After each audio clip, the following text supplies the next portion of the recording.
All right, let's talk about America. It's got 50 states. It's a nice round number, right? It looks good on the flag. It's easy to remember. But have you ever wondered why it stopped there?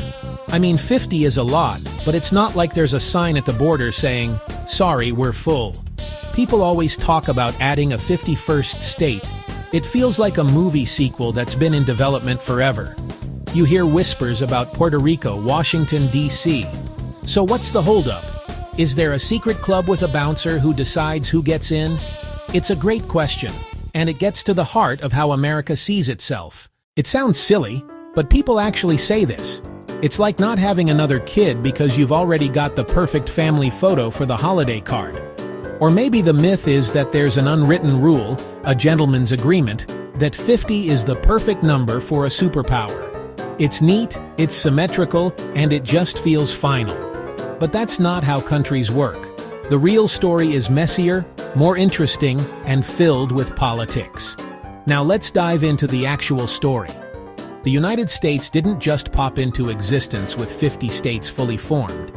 No, it started small, with just 13. 13 colonies on the East Coast that decided they were done with British rule. They were like the original members of a band. And like any good band, they got popular and started adding new members. The country grew. It bought land. It won land in wars. It signed treaties. It spread out across the continent like spilled coffee on a map. So, how did the US go from 13 to 50? It was a process. Think of it like a national growth spurt that lasted for about 170 years. After the original 13, states started joining one by one. Vermont was number 14, coming in just after the originals. Then Kentucky. The country was expanding west, and every time it did, new communities popped up.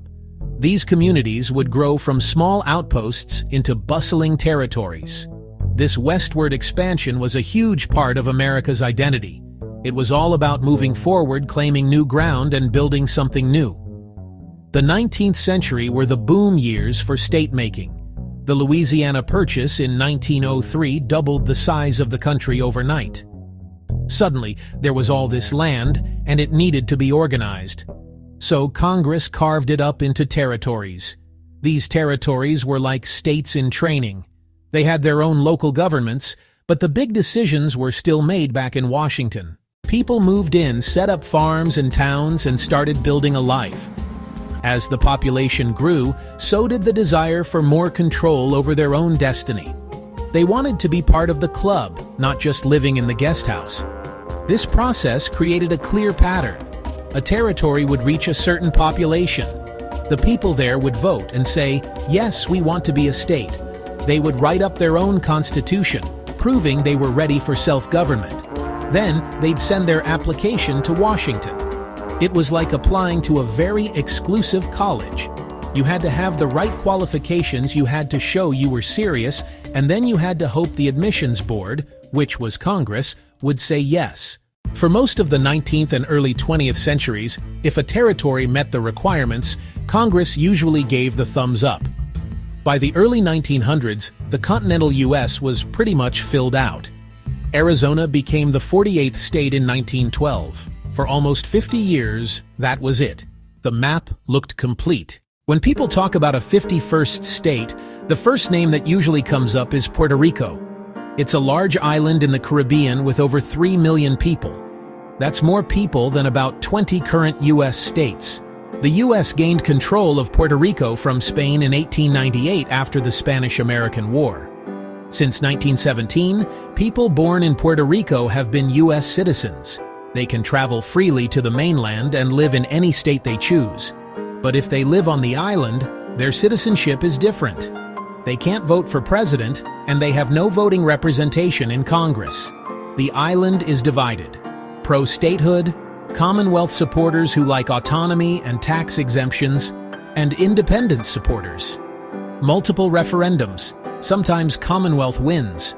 More recent votes show statehood majorities, but boycotts and controversy muddy the waters. Congress wants overwhelming, undeniable support. Mixed signals make it easy to wait. Parties guess how Puerto Rico would vote, assume Democratic. Questions over taxes and increased federal funding complicate things. The other major contender is Washington, D.C., and it's unique. Over 700,000 residents paying high federal taxes, a direct callback to the American Revolution. A clever compromise, pushed as a pair, broke the gridlock. Alaska in January, Hawaii in August. After that, the music stopped. When people talk about a 51st state, the first name that usually comes up is Puerto Rico. It's a large island in the Caribbean with over 3 million people. That's more people than about 20 current U.S. states. The U.S. gained control of Puerto Rico from Spain in 1898 after the Spanish-American War. Since 1917, people born in Puerto Rico have been U.S. citizens. They can travel freely to the mainland and live in any state they choose. But if they live on the island, their citizenship is different. They can't vote for president, and they have no voting representation in Congress. The island is divided: pro-statehood, Commonwealth supporters who like autonomy and tax exemptions, and independent supporters. Multiple referendums, sometimes Commonwealth wins, more recent votes show statehood majorities, but boycotts and controversy muddy the waters. Congress wants overwhelming, undeniable support. Mixed signals make it easy to wait. Parties guess how Puerto Rico would vote, assume Democratic. Questions over taxes and increased federal funding complicate things. The other major contender is Washington, D.C., and it's unique. Over 700,000 residents paying high federal taxes, a direct callback to the American Revolution. The Founding Fathers kept the capital independent under Congress, a neutral zone, not part of any state. D.C. residents gained presidential voting only in the 1960s. Today, a non-voting House delegate still can't vote on final passage. The movement is strong, but deeply partisan. D.C. would almost certainly elect 2 Democratic senators. Republicans call it a power grab and argue it may require a constitutional amendment. So, after all that, why has America stopped at 50 states? The real reason isn't a mystery, and it's not about the flag design. It's modern politics, no clear consensus, and no easy candidate. Statehood needs 2 things at once: a territory absolutely determined to join, and a Congress willing to admit it. For 60-plus years, those never perfectly aligned. It's like trying to get 2 friends to show up to the same party on time. Puerto Rico's hurdle is division. D.C.'s is pure political opposition. Every proposal is viewed through the partisan lens. Who benefits?